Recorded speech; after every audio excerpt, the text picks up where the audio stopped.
अस्सलाम वालेकुम। SM news के साथ मैं हूं मुकद्दर रजा। SM न्यूज़ स्टूडियो में खुश आमदीद। खबरों का सिलसिला बढ़ाते हुए खबर शामिल करते हैं। चनियोट से लाखों रुपए की लागत से बनाया गया पार्क लावारिस बन गया है और शहरियों ने इंतजामिया से नोटिस लेने की अपील कर दी। इस हवाले से बात करते हैं SM न्यूज़ के नुमाइंदे मोहम्मद अफजल रोमाना से। जी अफजल, बताइएगा क्या तफसीलात है आपके पास? चनियोट मोहल्ला दिलकुशाब में बनाया गया लाखों रुपए की लागत से पार्क बहरान और कचरा कुंडी में तब्दील हो गया है। पार्क में ना तो सफाई सुथराई का इंतजाम है और ना ही सिक्योरिटी के इंतजामात हैं।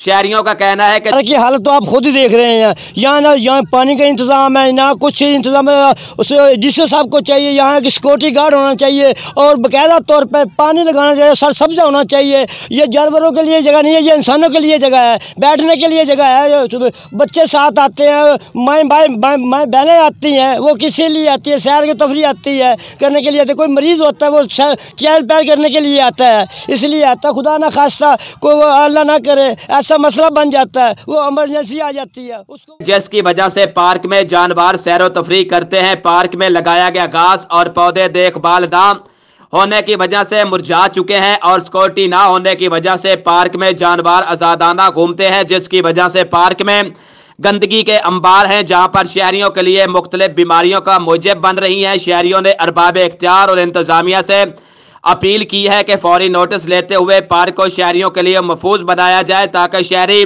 सैरो तफरी कर सके। कैमरामैन मोहम्मद आरिफ डेक्कू के साथ मोहम्मद अफजल रमाना, चनियोट। बहुत शुक्रिया अफजल तफसीलात से आगाह करने के लिए। अब तक के लिए इतना ही। मजीद खबरों के लिए देखते रहिए SM न्यूज़।